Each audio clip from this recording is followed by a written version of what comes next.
Hey everyone, welcome back. I'm Alex, and this is English in Fluency, the place where we don't just teach you English, we help you actually feel it, understand it, and use it the way real people do every single day. And today, we are diving into something really important, something that most textbooks completely ignore. We are talking about frustration.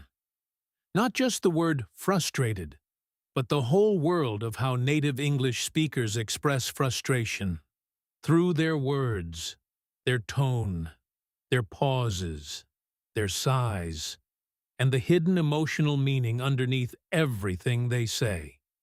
If you've ever watched a movie or TV show in English and felt like you understood every word, but still missed what was really going on emotionally, this episode is for you. Stay with me. This is going to change how you hear English forever. So let me ask you something honestly. Have you ever been in a situation where someone said something to you in English and you understood all the words, but the feeling behind those words just didn't land? Like you heard the sentence, you translated it in your head, and you thought, okay, that seems fine. But something felt off? The person's voice had a strange edge to it, or they paused in a weird place, or maybe they said something kind of polite, but you still walked away feeling like you'd done something wrong. That gap, the space between understanding words and understanding emotion, that's exactly what we're working on today. And honestly, it's one of the most important skills you can develop in English. Not just for passing tests, not just for work emails, but for actually connecting with people. For knowing what's really happening in a conversation. Today we're going to walk through a full realistic story with real characters, real frustration, and real English. We'll listen in on their conversations, slow things down, explore why they say what they say. Look at the specific phrases they use to show frustration, even when they don't come out and say, I am frustrated. And then we'll practice together so that by the end of this, you can hear those emotional signals in any conversation, not just this one. Let me introduce you to our characters. There's a woman named Carla. She works in a medium-sized office, and she's good at her job. Really good. But lately, things have been a bit of a mess. Her colleague is a man named Derek. He means well, he really does, but he has a habit of not following through on things, and it drives Carla absolutely crazy. Then there's their manager, a woman named Simone. She's calm, professional, and very good at staying composed, but even she has her limits. And finally, there's a newer employee named Tobias, who is still learning the ropes, trying to figure out the culture of the office, and sometimes he steps on toes without realizing it. These four characters are going to take us through a full day at work, full of small tensions, quiet frustrations, almost arguments, and a few moments where things finally boil over. Sound familiar? Good. Let's begin. It starts on a Monday morning. Carla arrives at the office at 8:45. She's already had a rough start. The bus was late, her coffee spilled just a little on her sleeve, and she's carrying two heavy bags because she brought some materials from home for a presentation she spent all weekend preparing. She's tired, she's stretched thin, and she just wants to sit down, get organized, and have a calm, productive morning. She puts her bags down, turns on her computer, and pulls up her email. The very first message she sees is from Derek, sent at 10:30 the previous night. The subject line is, Quick update on the Johnson account. She opens it, reads it, and her face falls just slightly. She closes her eyes for half a second. Then she opens them again and starts typing. When Tobias passes by her desk 20 minutes later, he sees her typing with a very deliberate, controlled kind of energy. Not fast and excited, but careful and precise in a way that feels almost tense. He slows down and says cheerfully, "Morning, Carla. Big week ahead, right?" Carla stops typing. She looks up at him. She gives him a small smile, polite, not warm, and says, "Yeah, should be interesting." She turns back to her screen.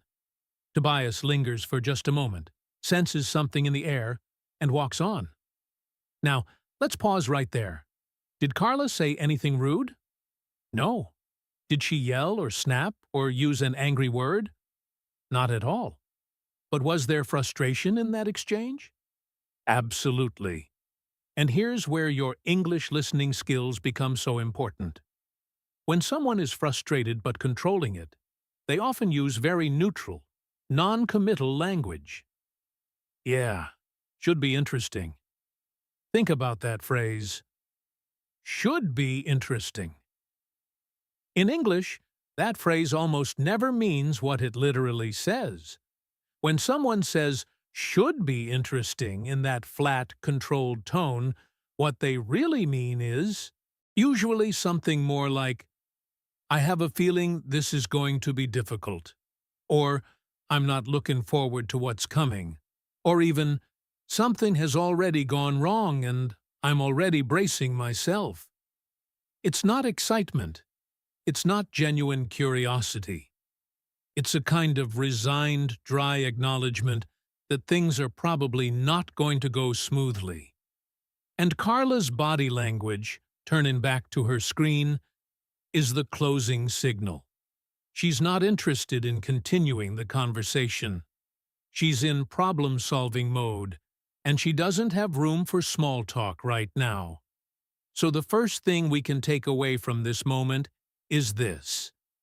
In English, frustration is very often expressed through what people do not say, through neutral phrases used in a flat or controlled tone, and through physical signals like looking away or giving short answers.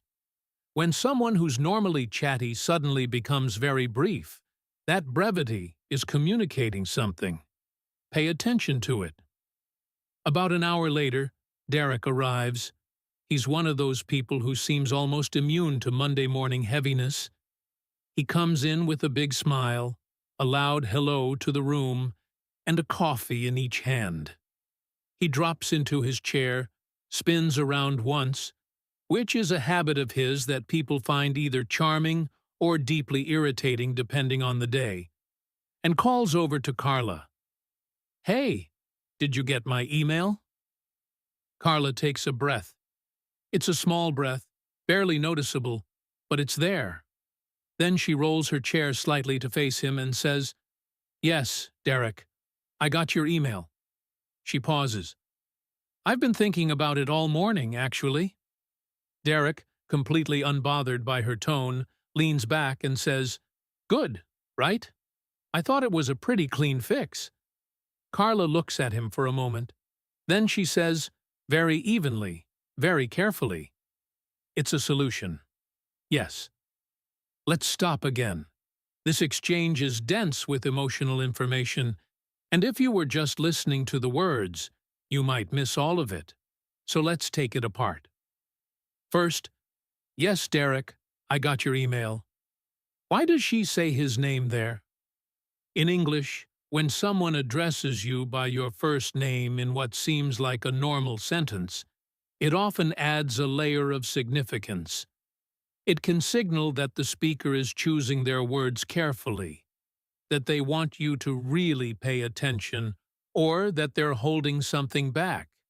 It's a small thing, but it matters. Yes, Derek is more pointed than just yes. Second, I've been thinking about it all morning, actually. The word actually is doing a lot of work in that sentence. In English, actually often signals a gentle correction, or the introduction of something unexpected.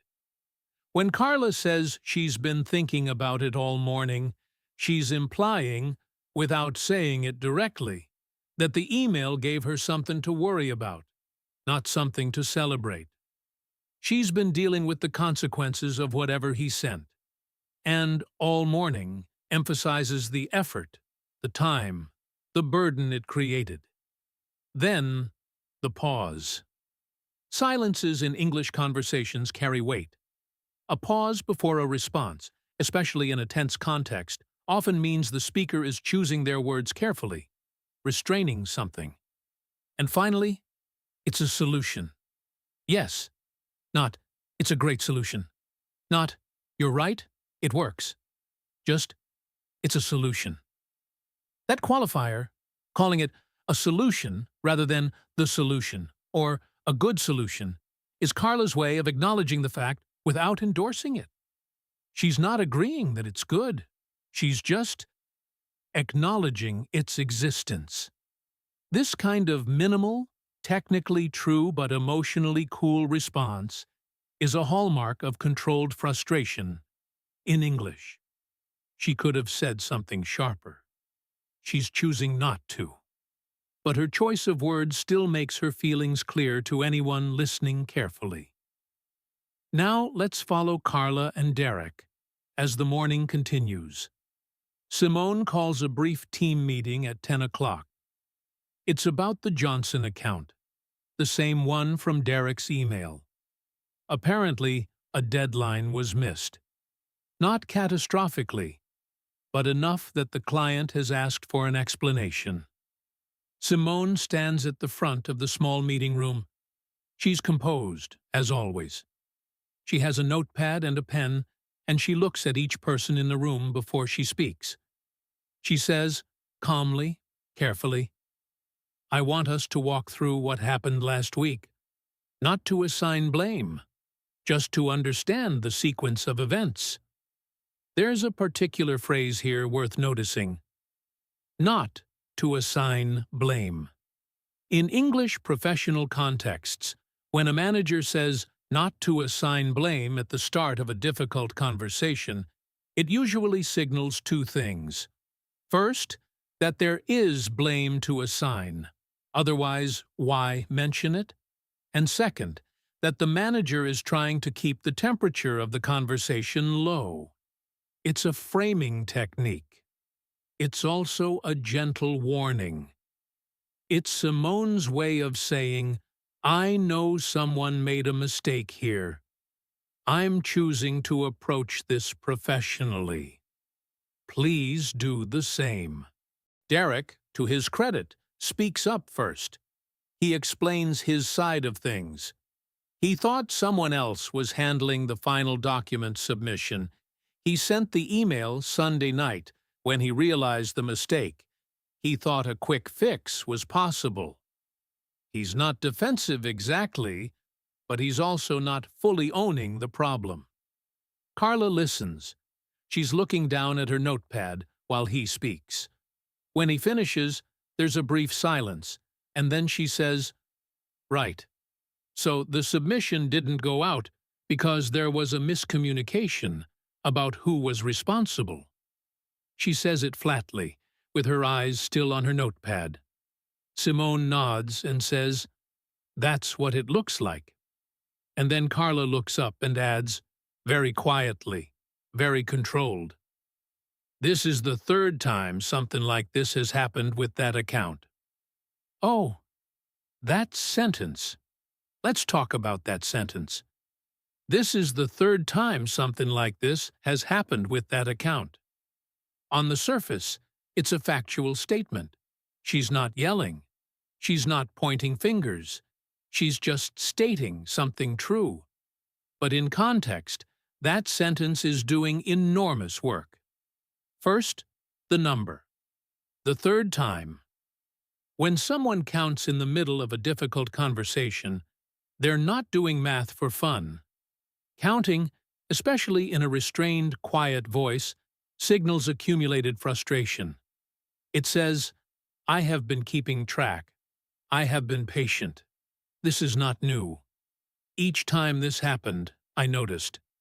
The fact that she knows it's the third time, not just again or before, but specifically the third time, tells you something about how closely she has been watching this pattern. She's been keeping score, even if she hasn't been saying anything. Second, notice that she doesn't say, "Derek has messed up 3 times." She doesn't name him. Something like this has happened. The passive, impersonal construction removes direct accusation while still making the point. This is very characteristic of professional frustration in English, using impersonal language to state something critical without turning it into a personal attack. And third, that account, not this account or our account, but that account. The small distance of that can carry emotional weight. It's slightly removed. It implies a complicated relationship with the subject. Simone takes all of this in. She thanks Carla for noting the pattern, says she'll look into it more thoroughly, and closes the meeting. As people file out, Tobias falls into step beside Carla in the hallway. He's not entirely sure what just happened in there, but he can feel the tension. He makes what he thinks is a helpful, light comment. "Well, at least it wasn't a big disaster, right?" Carla stops walking. She turns to look at him, and she says, almost gently, which somehow makes it worse, "Tobias, when something happens for the third time, it becomes a pattern, and patterns don't fix themselves." Then she continues walking. Tobias stands there for a moment, a little stung, not entirely sure what he did wrong. What Carla did just there is something really important to understand. She didn't lose her temper. She didn't say anything mean or personal. But she corrected his framing in a way that made it clear his optimism, while well-intentioned, was missing the point. Patterns don't fix themselves. That sentence is quiet, but it lands hard. It's a warning, a correction, and an expression of frustration. All at once, delivered in a measured, intelligent voice. This is what high-functioning frustration sounds like in English. It's not screaming. It's precision. Let's skip forward a couple of hours. It's now early afternoon. Carla is at her desk, working through the changes she had to make to the Johnson account documents because of the confusion from the previous week. It's tedious work, not the kind of thing she should even have to be doing, and she knows that. Derek walks over, looking slightly sheepish now. It seems the reality of the situation has caught up with him a bit, and he puts a cup of coffee on the edge of her desk without being asked. He says quietly, "Thought you might need that." Carla looks at the coffee. Then she looks at him. Then she says, "Thanks." Just that. One word. She picks up the cup, takes a sip, and goes back to her work. Derek hovers for just a second, like he might say something more and then decides not to, and walks away. This is a softer moment, and it's just as important to understand as the tense ones. The coffee is an apology without the word sorry. Derek knows he caused extra work. He's not great at apologies. A lot of people aren't. So instead, he does something small and concrete. And Carla's thanks, that single word with no elaboration, is an acknowledgement without full forgiveness. She's not pretending everything is fine. She's not warm or expansive. But she takes the coffee, which means she's not shutting him out completely either. There's a whole conversation happening in that little exchange, entirely without words. And understanding this kind of emotional shorthand is essential for understanding real English communication. Now, Let's go deeper into the afternoon, because things are going to escalate just a little more before they settle down. At around 3 in the afternoon, Simone sends Carla a message, asking if she can step into her office for a few minutes. This is the kind of message that makes most people nervous, but Carla is calm about it. She suspects she knows what it's about, and she's ready. She goes in, sits down, and Simone closes the door gently. There's a specific kind of conversational register that comes with a closed door in an office setting in English-speaking workplaces. It signals, "This is private. This matters. We are going to speak honestly." Simone starts by acknowledging the difficulty of the situation. She says, "I know this morning wasn't easy, and I appreciate you flagging the pattern. That was the right thing to do." Carla nods. Simone continues, "I want to ask you something honestly, and I'd like an honest answer. How are you doing with all of this?" The phrase, "How are you doing with all of this?" is very different from "How are you?" It's specific. It points to a situation. It acknowledges that something difficult has been happening, and it creates space for a real answer rather than a polite, automatic one. It's an emotionally intelligent question. Carla is quiet for a moment. Then she says, "I'm managing." Simone waits. That's another skill, by the way, knowing when to wait and let a silence do its work. And Carla adds, after a few seconds, "I'll be honest, I'm tired of picking up the pieces. I've done it without saying anything, and I've been okay with that up to a point. But it's starting to affect the quality of my work, and I don't like that." This is a beautiful, important example of mature, controlled frustration in English. Let's walk through it. "I'm managing," this phrase by itself says almost nothing. But in context, coming after a loaded question, it actually says quite a lot. It says, "I'm not falling apart. I'm not helpless. But I'm not great either." It's honest without being dramatic. It's controlled without being dishonest. Then the follow-up, "I'm tired of picking up the pieces." This is an idiom, and it's worth knowing well. Picking up the pieces refers to dealing with the aftermath of someone else's mess, handling the fallout, fixing what someone else broke. And "I'm tired of it" is a soft but clear expression of long-term frustration. Not, "I'm angry." Not, "I can't stand this anymore." Just tired. It's quieter than anger.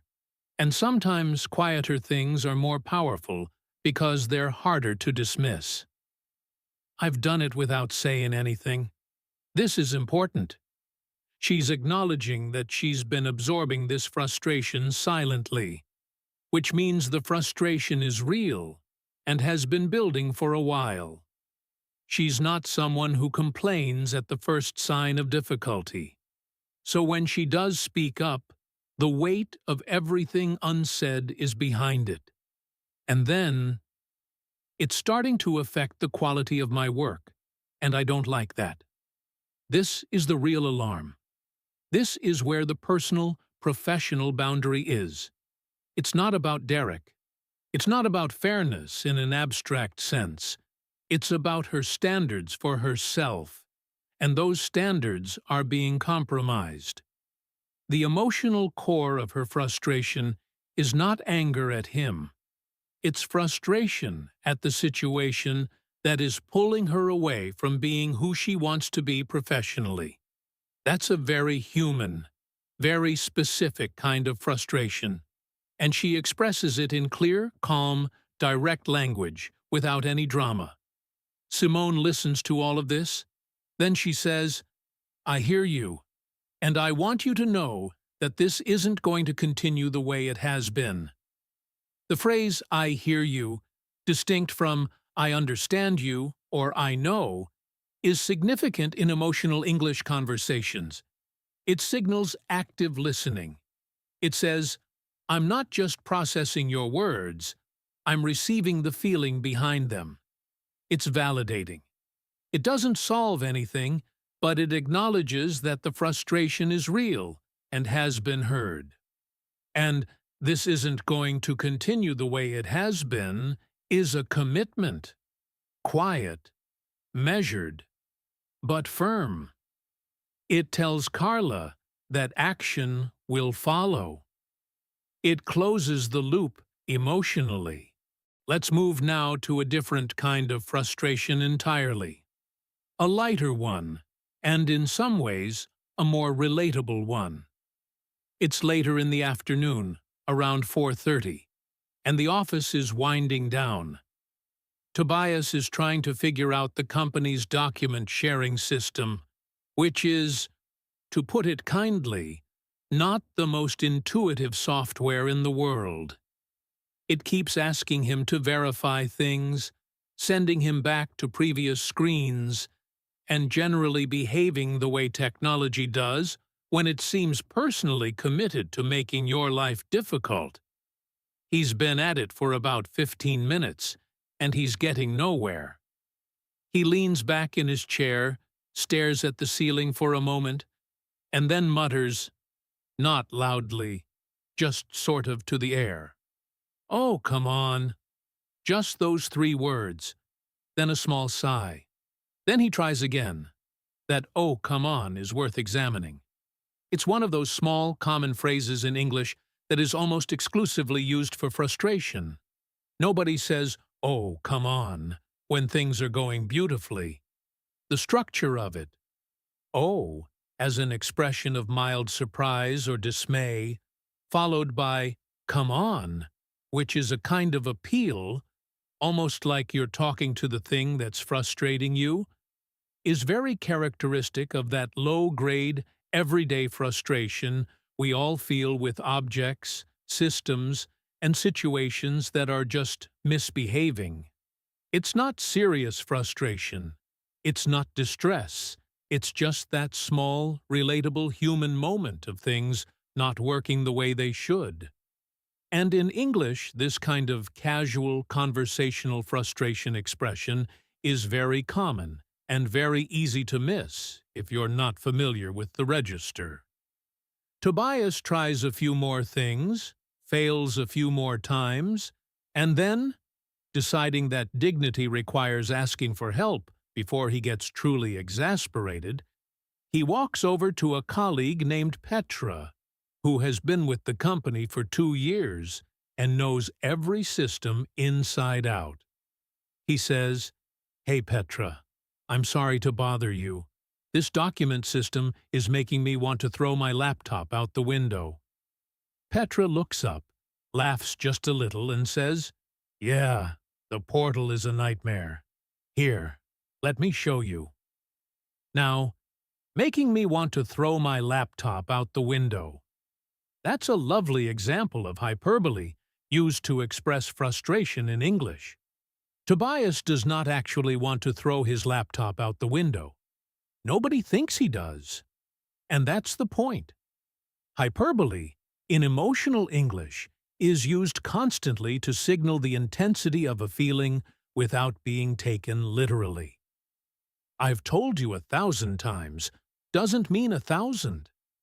"This is taken forever" doesn't mean forever. "I could sleep for a week" doesn't mean a week. These exaggerated expressions are emotional amplifiers. They add color and life to what might otherwise be flat statements of frustration. When someone says, "This is driving me crazy," they mean, "This is genuinely annoying to me, and I want to acknowledge that feeling out loud." Learning to hear these expressions for what they are, emotional color, not literal statements, will help your English comprehension enormously. Petra's response, "Yeah, the portal is a nightmare," is also worth noting. She doesn't say, "It's a bit tricky," or "It can take some getting used to." She says, "nightmare." That's a strong word.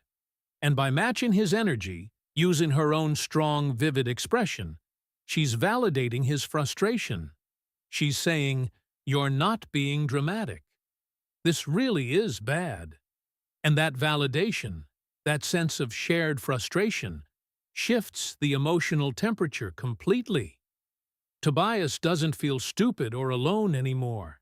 He feels understood. That's what language does when it's working the way it's supposed to. Let's revisit Derek now, because his arc today isn't finished. It's nearly 5 o'clock. Most people are starting to pack up, gathering their things, the quiet, particular energy of end-of-day settling over the office. Derek has been fairly subdued since the morning meeting. He's been working, answering emails, not spinning in his chair. He looks like someone sitting with something uncomfortable. At about 10 to 5, he walks over to Carla's desk. She's still working. He stands there for a moment before she looks up. He says, "Hey, I just wanted to say, I know today was a lot, and I know a big chunk of it was because of me. I'm sorry about that." There's a pause. Then he adds, "I know I say that," and then the same thing happens again, which is probably more frustrating than if I just stayed quiet. Carla looks at him for a few seconds. Her expression shifts just a little. Something in it softens, just barely. She says, "Yeah, it is." She pauses. "But you saying that last part, that actually helps a little." This exchange is worth dwelling on because it shows something very important about frustration and its resolution in English conversation. Derek does something most people find genuinely hard. He names the cycle. He doesn't just apologize. He acknowledges that his apologies have a pattern, that the pattern itself is part of the problem, and that Carla's frustration with the pattern is valid and anticipated. "I know I say that," and then the same thing happens again, which is probably more frustrating than if I just stayed quiet. That kind of self-aware acknowledgement is disarming. It's hard to stay fully frustrated with someone when they accurately identify the exact nature of your frustration and name it without being prompted. And Carla's response, "Yeah, it is. But you saying that actually helps a little," is honest and measured. She doesn't say, "Oh, it's fine, no worries." She doesn't pretend the frustration isn't there. She confirms it. "Yeah, it is." But then she also acknowledges that the honesty changes something. Actually, in "that actually helps," is doing something interesting again. It signals mild surprise, the sense of something unexpected being true. She didn't expect his honesty to move her, but it did. And a little keeps her honest, too. It's not fixed, but it's better. Real life, real language, real emotion. Now let's shift to an entirely different setting, because frustration doesn't only live at work. Let's spend some time with a few different scenarios, shorter ones, that show you the full range of how English speakers express frustration in everyday life. These are the kinds of moments you'll encounter in TV shows, movies, real conversations, and they're the moments where your emotional vocabulary in English can really shine. Picture a small grocery store on a busy evening. There are long lines at the checkout. A man named Gerald has been waiting for about 8 minutes. He's watching the line move with agonizing slowness. The person at the front of the line seems to be having a complicated situation involving a coupon and a price discrepancy, and the cashier is calling for a manager over the intercom. Gerald shifts his weight from one foot to the other. He checks his phone. He looks at the other lines, does the mental calculation, decides it's not worth moving. He exhales. a long, deliberate exhale that isn't quite a sigh, but isn't quite just breathing either. The woman behind him notices and says, "Long day?" Gerald looks at her and says, with a small, wry smile, "Oh, just living the dream." She laughs. He laughs a little too. "Living the dream," said sincerely. This could be a genuine expression of happiness, but said in that flat, wry, slightly tired voice in a context of obvious frustration, it means exactly the opposite. This is called irony, and it is extremely common in everyday English communication, especially British English, but very present in American and Australian English as well. When someone uses an expression that seems positive in a context that is clearly negative, they are using irony to express frustration in a way that is both socially acceptable and often genuinely funny. "Oh, great!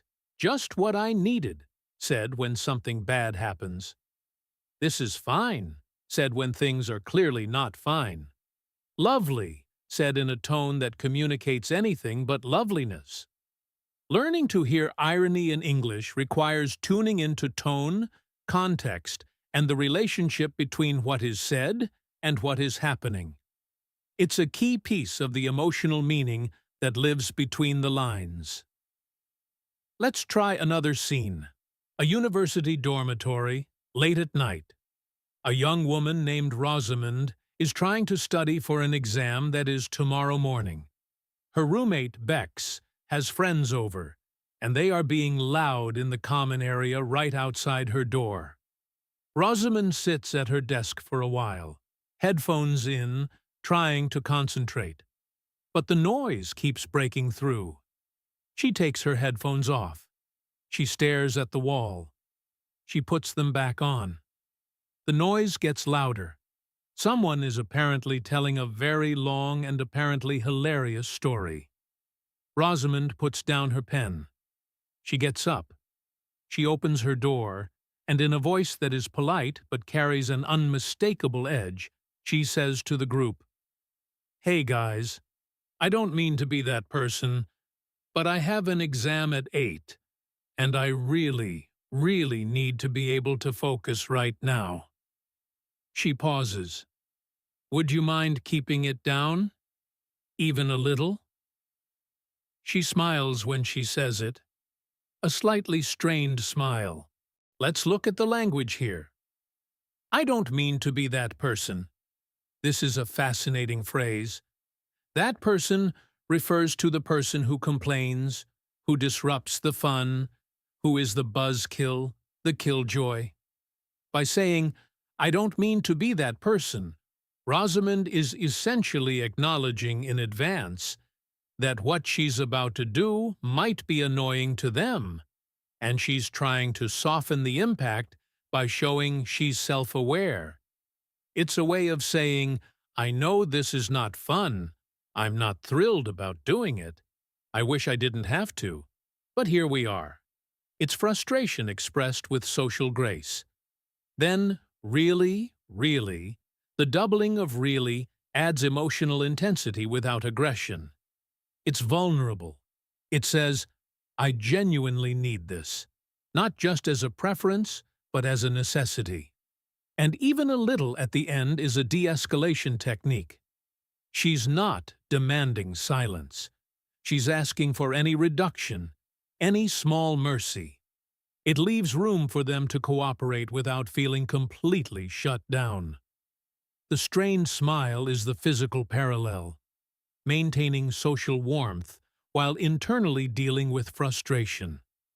Here's another one. A couple at home, mid-evening.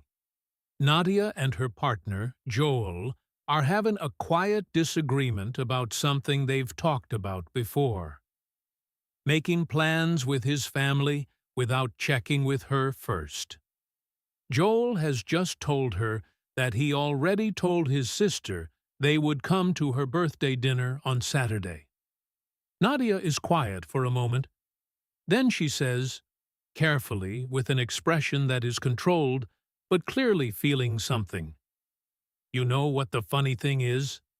I actually had something planned for Saturday. Joel, who is starting to understand that he's made a mistake, says, "Oh, I didn't know that."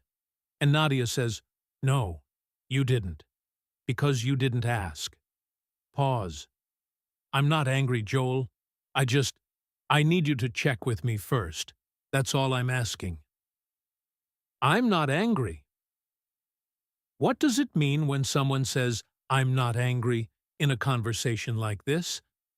Usually, it means they are at least somewhat frustrated, possibly more, and they are either genuinely trying to manage their emotional temperature or they are making a preemptive move to keep the conversation from escalating. Either way, it's a signal. And that's all I'm asking. This phrase, often said at the end of a statement about a need or boundary, carries the weight of, this should not be a big ask. This is the minimum. The word all minimizes the request as a way of highlighting that the request is, in fact, reasonable. It's a gentle but clear expression of frustration with a specific pattern of behavior, delivered in language that is designed to be heard without triggering defensiveness. Now let's think about a few more phrases that English speakers regularly use to express frustration, and I want you to really let these sink in. When someone says, "I just don't understand," in a frustrated tone, not confused, but frustrated, what they mean is often closer to, "This doesn't make sense to me and I'm bothered by that." It's frustration at a lack of logic, a lack of fairness, a lack of consideration. "I just don't understand how someone could do that" is not a genuine request for an explanation. It's an expression of disbelief mixed with irritation. "Of course," in a sarcastic context, is another one. "Of course it rained on the one day I didn't bring an umbrella." "Of course the printer broke right before the deadline." "Of course he's late again." Said with a wry, resigned tone, "of course" signals the frustration of things going wrong in a way that feels inevitable, almost personal. It's the sense that the universe is conspiring against you in small, annoying ways. Native speakers use it constantly. Listen for it. "I can't even—" This is a more modern, informal expression, and it's fascinating linguistically because it's grammatically incomplete. "I can't even—" and then nothing. What can't you do? Process this. Handle it. Begin to articulate a response. The incompleteness is the point. It signals that the speaker is so frustrated or overwhelmed that their language itself is breaking down, that words are insufficient. It's used sometimes for actual frustration, and sometimes for playful exasperation, and the tone usually makes it clear which one. "Seriously?" said alone, with a rising or flat intonation, is another powerful frustration marker. "Seriously" means, is this actually happening right now? Is this real? It expresses disbelief, exasperation, and frustration all in one short word. "You forgot again? Seriously?" "They closed early? Seriously?" The follow-up often isn't needed because the one word carries everything. "Whatever," especially in a certain flat, dismissive tone, signals a kind of surrender to frustration or sometimes passive anger. It says, "I've given up trying to communicate this point. I'm not going to keep arguing. But I'm not agreeing with you either." It's resignation mixed with frustration. It can be adolescent. It can also be adult. Context and tone tell you everything. And then there's the sighing. Oh, the sighing in English frustration. Sighs are not words, but they carry enormous meaning. A slow, long sigh before answering a question can mean, "This question is exhausting to me." A sharp, sudden exhale can mean, "I cannot believe this is happening." A quiet sigh in the middle of a task can mean, "This is harder than it should be, and I'm aware of that." Learning to hear the emotional content of sighs is genuinely useful for your English comprehension. Don't tune them out as just breathe-in sounds. They're communication. Let's return now to our story and our characters, because the day isn't quite over yet, and there's one more scene I want to take you through. It's the end of the workday. People are leaving. Tobias, who has been having a pretty steep learning curve of a day, is doing what new employees sometimes do. He's replaying things in his head, trying to figure out what he got right and what he got wrong. He catches Carla near the elevator and says, "Hey, can I ask you something?" Carla looks at her watch, then back at him. She says, "Sure. Quick one, though." He says, "Back in the hallway earlier, when I said at least it wasn't a disaster, I could tell that landed wrong. Can you tell me why? I genuinely want to understand." Carla looks at him for a moment. Something in her face changes. The controlled professional layer drops just slightly, and something more real shows through. She says, Yeah, okay. Come here for a second." They step to the side.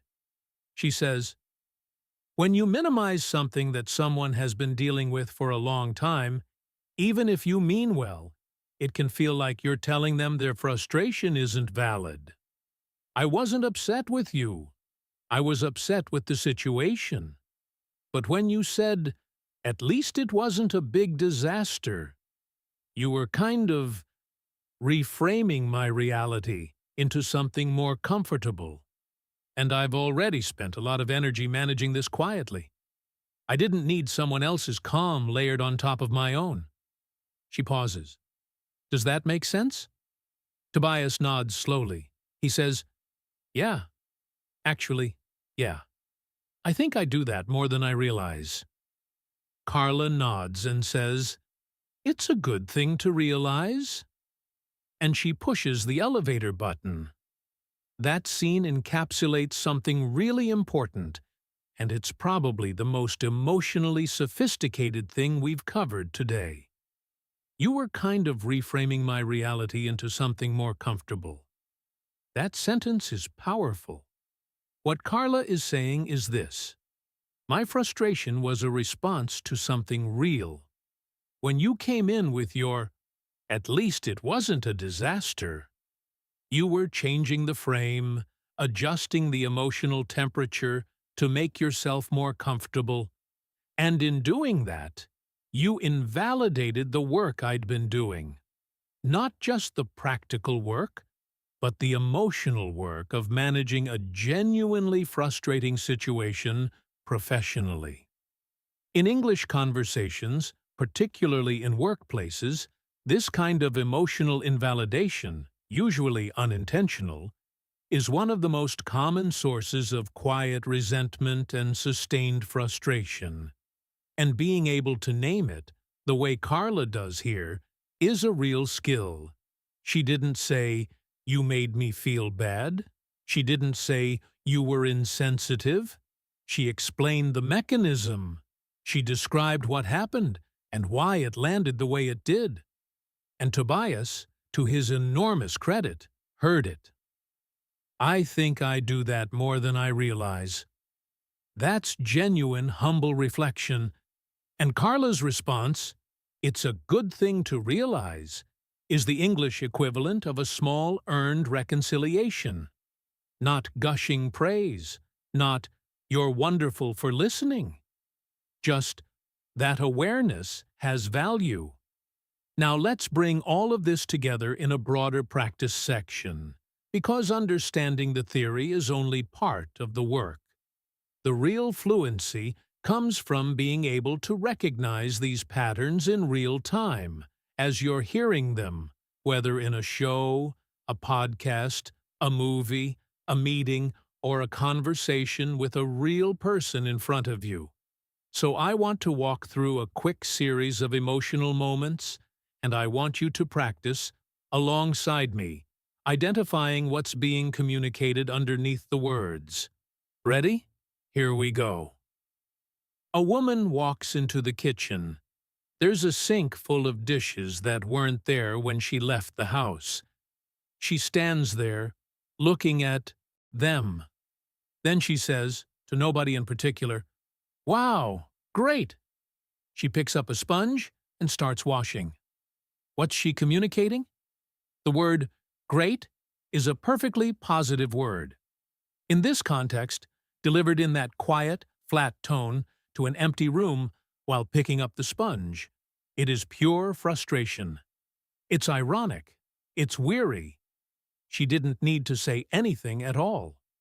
She chose to say one ironic word, and that word carries all of it. A man is on the phone with a customer service line. He's been on hold for 40 minutes. Finally, someone picks up. The person says, "Thank you for holding. How can I help you?" And he says, "I've been waiting for about 40 minutes. Just that.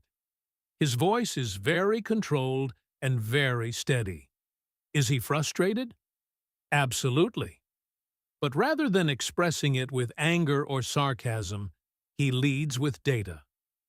I've been waiting for 40 minutes. It's a factual statement used as an emotional one. It says, I need you to understand the context of this call. I have been patient. I expect something in return for that patience. And now that I have your attention, let's move forward. Controlled, factual frustration is often more powerful than emotional outbursts because it's harder to dismiss. A teenager is texting her mom.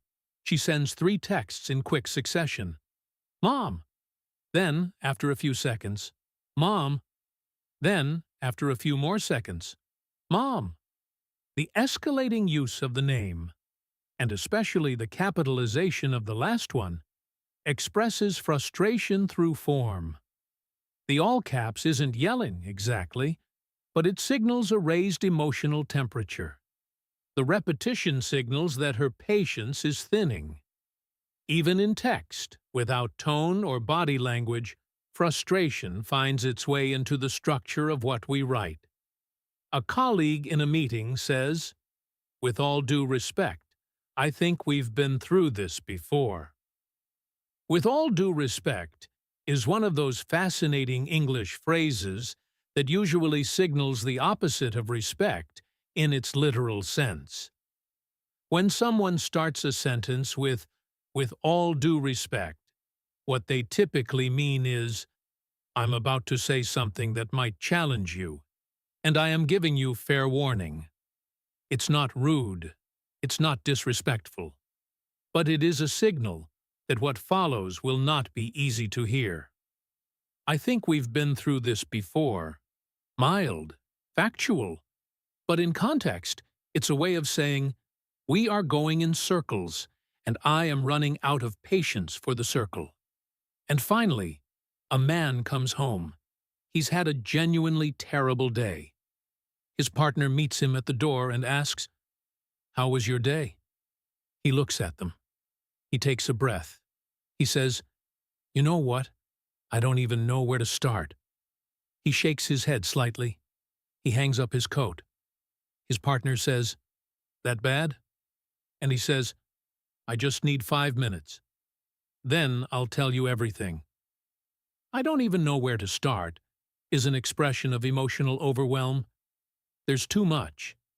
The frustration isn't directed at anyone present. It's just everywhere. And "I just need 5 minutes" is a beautiful piece of self-aware communication. He knows what he needs. He's asking for it directly and briefly, without making it dramatic. That's emotional fluency. That's someone who knows how to manage frustration without either suppressing it or flooding the room with it. And that is really the heart of everything we've been doing today.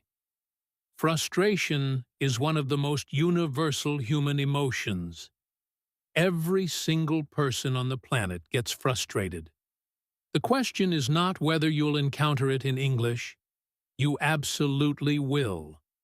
But whether you can hear it when it's there, understand what it's telling you, and respond to it in a way that is useful and real.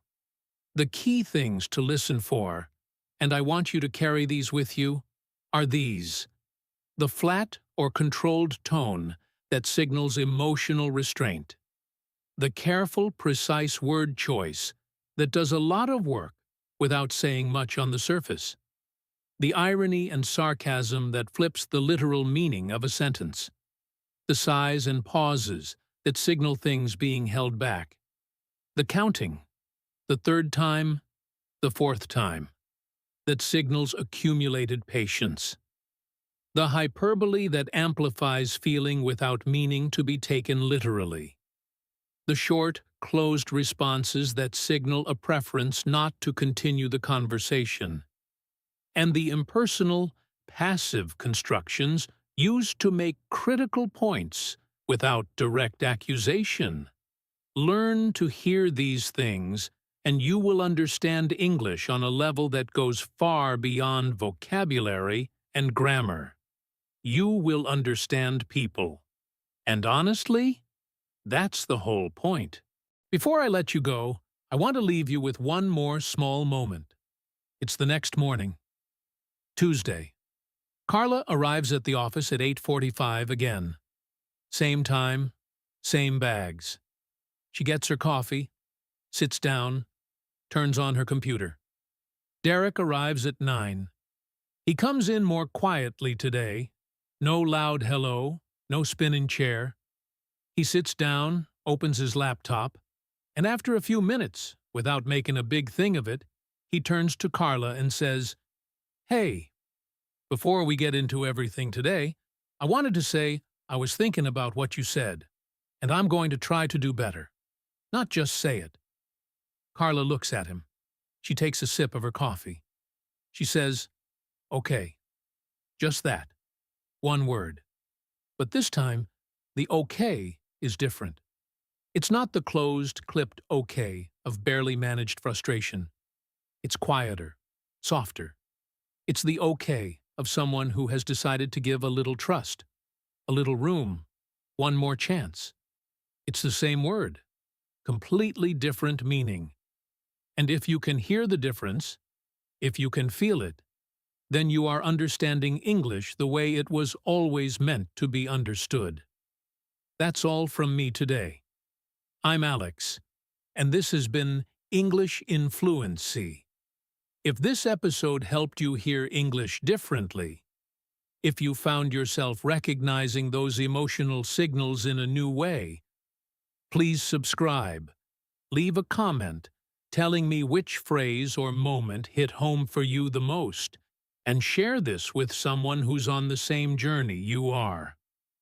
I make these episodes because I genuinely believe that understanding language emotionally is one of the most powerful things a person can do. Not just for their English, for their life. So keep listening, keep feeling it, and I'll see you in the next one.